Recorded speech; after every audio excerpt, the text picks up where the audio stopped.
السلام علیکم ناظرین، وضو کے فرائض کتنے ہیں؟ تو اس کا جواب یہ ہے کہ وضو کے 4 فرائض ہے۔ فرائض کا مطلب یہ ہے کہ اگر اس میں کوئی کوتاہی ہو جائے تو بھی برداشت نہ کی جائے، اس میں بالکل کوتاہی برداشت نہ کی جائے۔ ان فرائض کو مکمل کرنا ضروری ہے، پورا ادا کرنا ضروری ہے۔ تو وضو کے 4 فرائض ہیں۔ اللہ تعالیٰ نے قرآن میں ارشاد فرمایا، یا ایھا الذین آمنوا اذا قمتم الی الصلاۃ فاغسلوا وجوہکم وایدیکم الی المرافق وامسحوا برؤوسکم وارجلکم الی الکعبین۔ اللہ تعالیٰ نے وضو کے 4 فرائض قرآن کے اندر بیان فرمائے۔ نمبر 1 چہرہ دھونا، نمبر 2 دونوں ہاتھ کوہنیوں سمیت دھونا، نمبر 3 مسح کرنا، اور نمبر 4 دونوں پیر ٹخنوں سمیت دھونا۔ پورا چہرہ دھونا ہے، پیشانی کے بالوں سے ٹھوڑی کے نیچے تک، ایک کان کی لو سے دوسرے کان کی لو تک پورا چہرہ دھونا، اور دونوں ہاتھ کوہنیوں سمیت دھونا۔ چوتھائی سر کا مسح کرنا، اور دونوں پیر ٹخنوں سمیت دھونا۔ یہ وضو کے 4 فرائض ہیں، ان کو ہر حال میں مکمل ادا کرنا ضروری ہے، اس میں کوتاہی بالکل برداشت نہیں۔ ہاتھ میں کہیں سوکھا رہ گیا، چہرہ دھونے میں کہیں سوکھا رہ گیا، چوتھائی سر کا برابر مسح نہیں کیا، دونوں پیر ٹخنوں سمیت دھونے میں کہیں کوتاہی رہ گئی تو وضو بھی ادا نہیں ہوگا۔ جب وضو نہیں ہوگا تو نماز بھی ادا نہیں ہوگی۔ اس کے علاوہ باقی جتنے بھی ہیں سب وضو کی سنتیں ہیں۔ سوال یہ ہے کہ وضو کی سنتیں کتنی ہیں؟ تو اس کا جواب یہ ہے کہ وضو کی کم و بیش 14 سنتیں ہیں۔ نمبر 1 نیت کرنا۔ وضو میں نیت کرنا سنت مؤکدہ ہے، یعنی اس بات کی نیت کرنا کہ میں اللہ تعالیٰ کے حکم کی تعمیل کے لیے وضو کر رہا ہوں، پاکی حاصل کر رہا ہوں، یا ان عبادات کی ادائیگی کے لیے میں وضو کر رہا ہوں، پاکی حاصل کر رہا ہوں جو وضو کے بغیر ہوتی نہیں، جیسے نماز ہے، قرآن کریم کی تلاوت ہے، قرآن کو چھونا ہے وغیرہ۔ زبان سے نیت کرنا ضروری نہیں ہے، بلکہ دل میں ارادہ کافی ہے۔ جیسے ہم فجر کی نماز کے لیے اٹھے، وضو کر رہے تو دل میں نیت ہو جاتی ہے کہ میں فجر کی نماز کے لیے وضو کر رہا ہوں۔ ظہر کی نماز پڑھنے کے لیے وضو کرتے ہیں، عصر کی، عشاء کی، مغرب کی، تو ہماری نیت ہو جاتی ہے دل سے، اس لیے زبان سے کہنے کی کوئی ضرورت نہیں ہے۔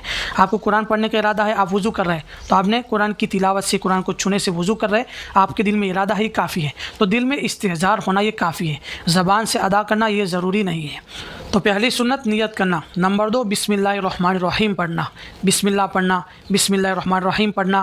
نمبر 3 شروع میں 3 بار دونوں ہاتھ گھٹوں تک دھونا، ان کو پہنچا بھی کہا جاتا ہے، تو دونوں ہاتھ 3 بار گھٹوں تک دھونا، پہنچوں تک دھونا۔ نمبر 4 مسواک کرنا۔ نمبر 5 3 بار کلی کرنا۔ نمبر 6 3 بار ناک میں پانی ڈالنا۔ نمبر 7 منہ اور ناک کو خوب اچھی طرح سے صاف کرنا، جیسے گرگرا کرنا، تاکہ اچھے سے منہ صاف ہو جائے۔ گرگرا کرنا یہ بھی سنت ہے، تو منہ کی خوب صفائی میں گرگرا آ گیا، اور ناک کی اچھے سے صفائی کرنا۔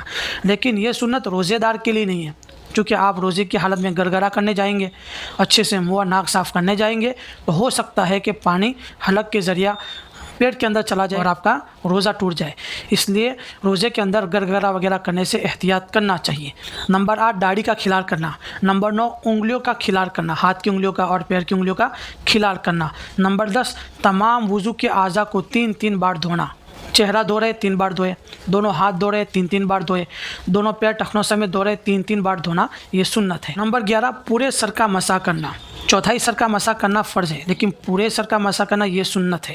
نمبر 12 کانوں کا مسح کرنا، سر کے مسح کے ساتھ ساتھ کانوں کا مسح کرنا یہ بھی سنت ہے۔ نمبر 13 ترتیب سے وضو کرنا، جو ترتیب قرآن و حدیث سے اور رسول اللہ صلی اللہ علیہ وسلم کے طریقے سے ثابت ہے۔ جس طرح ہم وضو کرتے ہیں، دونوں ہاتھ دھونا، کلی کرنا، چہرہ کا دھونا، دونوں ہاتھ کوہنی سمیت دھونا، پورے سر کا مسح کرنا، کانوں کا مسح کرنا، اس کے بعد آخر میں دونوں پیر ٹخنوں سمیت دھونا، یہ ترتیب سے وضو کرنا بھی سنت ہے۔ خلاف ترتیب وضو کرنا، پیر دھونا، ہاتھ دھونا، پھر چہرے کا دھونا، تو یہ ترتیب کے خلاف ہوا، یہ سنت کے خلاف ہوا۔ نمبر 14 پے در پہ وضو کرنا، یعنی ایک عضو کے خشک ہونے سے پہلے دوسرے عضو کا دھو لینا، یہ بھی سنت ہے۔